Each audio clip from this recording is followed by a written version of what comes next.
As Coral swam back toward the open sea, her newfound legs wobbling back into the shimmer of her sea-green tail, her heart felt like a shell filled with both treasure and questions.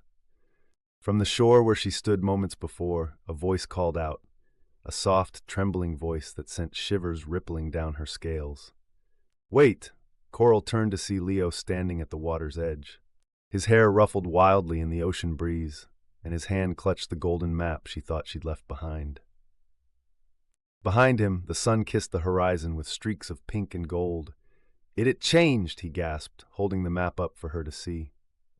Sure enough, the map, which had previously guided her path on land, now shimmered with fresh, swirling lines of ocean blue ink forming new symbols too intricate to decipher. Coral swam a little closer to shore, her curiosity rising like a tide. Leo admitted, stepping carefully on the slippery rocks, his feet almost sliding into the surf. "But it's pointing to the sea." Coral's eyes widened. The sea? Why would a human's map point to the realm of merfolk, a realm they were never meant to know, and what lay beyond the familiar tides she called home? Her heart raced with questions, and she knew there was only one way to answer them. Without hesitation, she reached out her hand toward Leo. "Then come with me," she said.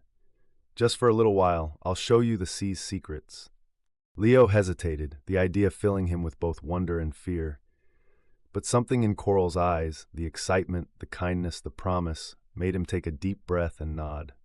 He grabbed one final, steadying hold of the map as Coral wrapped her hands gently around his wrists, pulling him into the shallows.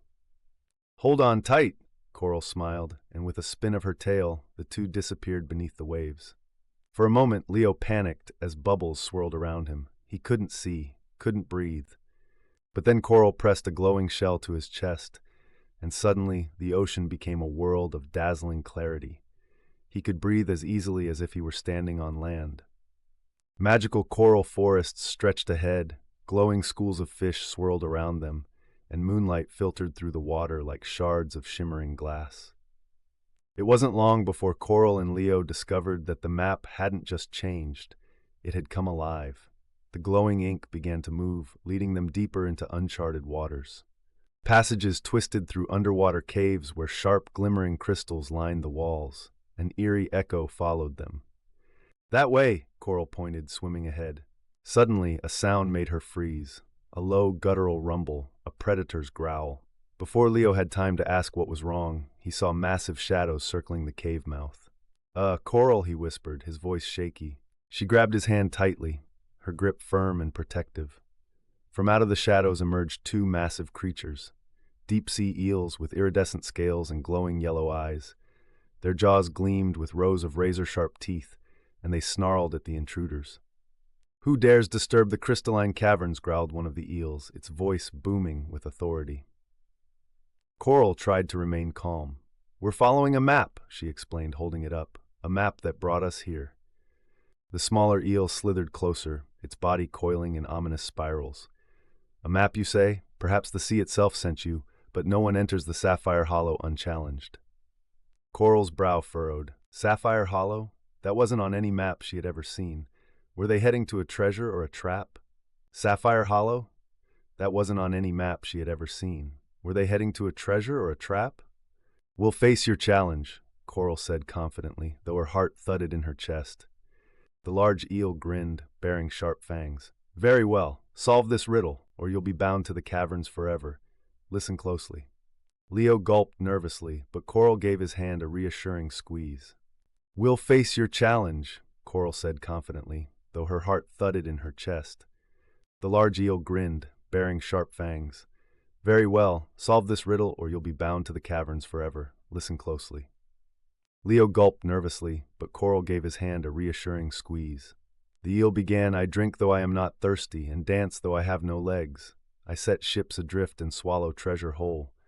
What am I?" Coral's mind whirled as she heard the ticking of time in the silence between them. Drink but not thirsty? Dance without legs? She racked her brain, the answer dancing just out of reach. But then Leo's expression changed from confusion to clarity. "The tides," he exclaimed. "It's the ocean itself."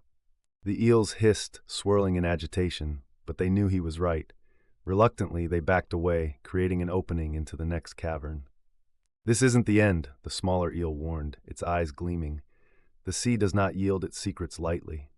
Coral and Leo swam forward, hearts pounding. When they finally emerged into the next chamber, they gasped.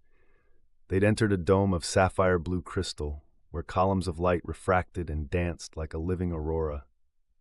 In the center of the cavern rested an ancient glowing orb pulsating with a heartbeat-like rhythm. The map had led them here. But why? What could it mean? As Coral floated closer, the orb seemed to whisper, soft, comforting sounds that filled her ears like a lullaby. Her scales shimmered brighter, her hands trembling as she reached toward it. "Coral, wait!" Leo called out. "What if it's dangerous? Or what if it's the answer we've been looking for?" she said. And with that, her fingers brushed the orb. A sudden burst of light filled the cavern, and Coral felt something strange awaken inside her, something ancient, something powerful. But before she could understand what it was, the cavern began to shake, and the eel's warning echoed through her mind. The sea does not yield its secrets lightly. To be continued.